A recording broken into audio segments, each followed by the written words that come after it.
Pabor si Senador Bongbong Marcos sa muling pagbubukas ng investigasyon sa Mamasapano incident na kumitil sa buhay ng 44 na PNP staff members.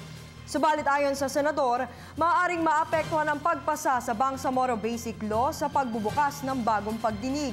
Si Jade Miguel sa detalye.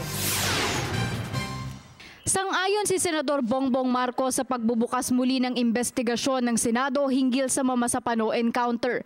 Ayon sa kanya, kung may mga bagong idaragdag na detalye sa nangyaring madugong insidente noong Enero 25, 2015, hindi naman masamang buksan muli ang naturang hearing. Pagbigay ng katarungan doon sa mga naging naiwanan ng Sub-44 na hanggang ngayon mag-iisang taon na, ay kahit na isang kaso ay wala pang pinipilang DOJ.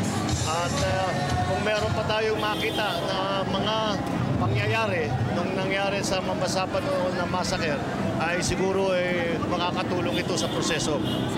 Karapatan din anya ng bawat senador na alamin at himayin ang bawat detalye hinggil sa Mamasapano. Magugunita na bago matapos ang sesyon ng Senado nitong nakaraang Disyembre, humiling si Senador Juan Ponce Enrile ng pagkakataon na makapagtanong.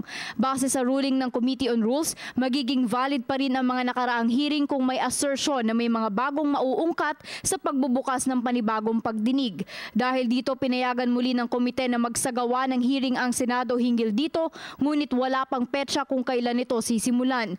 Samantala, sinabi naman ni Marcos na posibleng maapektuhan ng pagbubukas ng bagong pagdinig ang pagpasa ng panukalang Bangsamoro Basic Law. Matatandaan na natigil pansamantala sa committee level ang BBL sa Senado noong umusbong ang issue tungkol sa Mamasapano. At pagkatapos ng serye ng pagdinig, gumawa ng substitute bill si Marcos bilang sponsor ng panukala sa Senado dahil sa ilang issue sa konstitusyon na natuklasan sa mga isinagawang hearing ng mga senador. Kung meron merong bagong makita na dapat palitan sa BL-PAR, edi gagawin natin. Pero ang aming habol ay malaman lahat ng mga detalye sa pangyayari ngayon. Para sa Telebisyon ng Bayan, Jade Miguel.